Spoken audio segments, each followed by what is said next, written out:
Hello les férus de curiosité. Bienvenue dans le nouveau décor dont je t'ai parlé, dans la nouvelle vidéo sur la photographie, et aussi quand tu m'as vu dans la vidéo d'Halloween. C'est tout simplement mon nouveau bureau qui se trouve chez moi. Les lacs.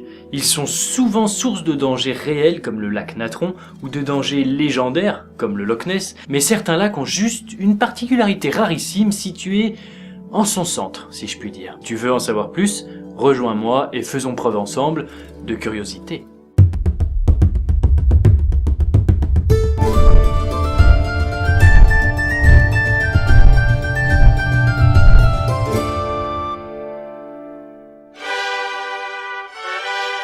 Je t'emmène au Mexique aujourd'hui. Pas mal, non? Sans même payer l'avion. C'est moi qui pilote, alors attention parce que c'est pas mon métier. Bref, le Mexique est réputé pour ses belles constructions, mais aussi pour son île aux poupées désormais légendaire. J'aurais bien aimé d'ailleurs faire un épisode spécial sur cette île aux poupées dont tu me parles très souvent en commentaire et sur les réseaux sociaux, mais il y a des gens comme Axolot qui en ont parlé de façon que je juge complète, et j'ai pas énormément de curiosité à rajouter au lieu, donc mais je ne pense pas en parler. Dommage de quoi frustrer Chucky, je ne m'occuperai pas de ces poupées flippantes.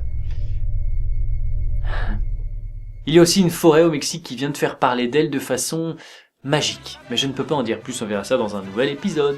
J'ai peut-être changé ma lumière là, c'est moche. Ouais, j'appréhende le décor, hein, c'est pas facile. Hein. Ah, c'est mieux. Bonjour. Bonjour. Bref, tu l'as vu au titre, je te parle d'un cénote. Terme technique. Pourtant, c'est pas bien compliqué. C'est la définition d'une grotte qui a perdu son plafond qui, lui, en s'effondrant, va se faire remplir la grotte d'eau douce qui provient du voisin, ainsi que de l'eau salée qui provient de la mer. Du coup, le petit truc drôle d'aujourd'hui, c'est la manière qu'a de se comporter l'eau douce avec l'eau salée, du fait de leur densité qui est complètement différente. Là, tu te crois en cours d'SVT ou de physique au collège.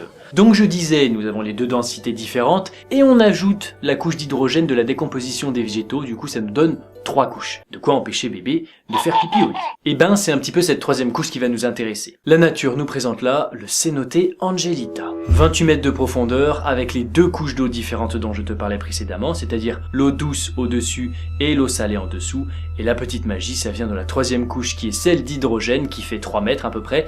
Et ça donne cette impression de voler au-dessus d'un lac. C'est bouleversant pour un plongeur de le vivre et assez dingue à voir en photo. Selon les pros des nageoires, on va dire, ça te donne l'impression de te balader dans une forêt très peu lumineuse, donc en pleine nuit, et bien sûr avec une vision très limitée du fait de l'épaisseur de la couche. Alors je te cache pas qu'il faut un petit peu te concentrer pour voir l'illusion qui, moi, m'a frappé en vidéo surtout, dont j'en mets une à la fin de l'épisode, c'est qu'on a vraiment l'impression que les nageurs y planent au-dessus d'un lac. C'est saisissant, et comme tous les lieux saisissants, c'est très prisé par les touristes. Les touristes, bonjour les touristes, bonjour. Malgré le fait qu'ils peuvent pas se promener, on va dire en mode autonome dans ce genre de lieu. Voilà. À la manière de la grotte des cristaux de Naïka, si tu te souviens bien de cet épisode, sinon tu peux cliquer sur l'affiche, il faut être accompagné, vraiment.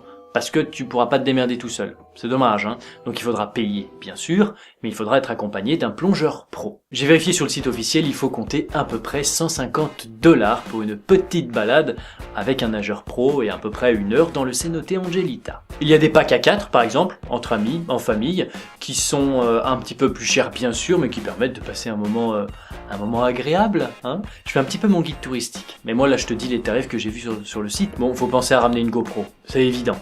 Parce que tu pourras peut-être pas filmer avec ton iPhone, peut-être l'iPhone 7, hein, tu prendras le risque tout seul, mais il faut filmer là-dessous. Alors c'est pas un placement de produit, hein, j'ai peut-être pas besoin de le préciser, mais si l'organisme du lieu passe par là, est-ce qu'on peut...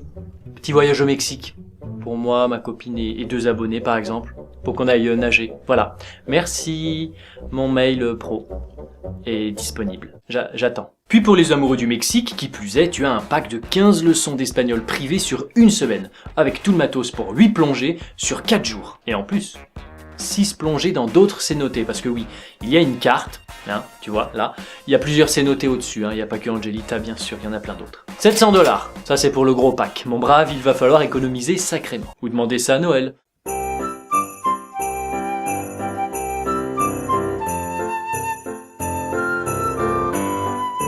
Bien entendu, si tu veux faire la visite de ce lieu, j'ai mis tous les liens en description, le site officiel, les vidéos de la visite si jamais t'as pas bien envie ni le moyen d'y aller, mais en tout cas tu trouves tout en description. Vraiment, en tout cas si tu vas au Mexique, n'hésite surtout pas, puisqu'il y a là de quoi faire le plein d'émotions, mais aussi, et bien sûr, et ça tu le sais, de curiosité.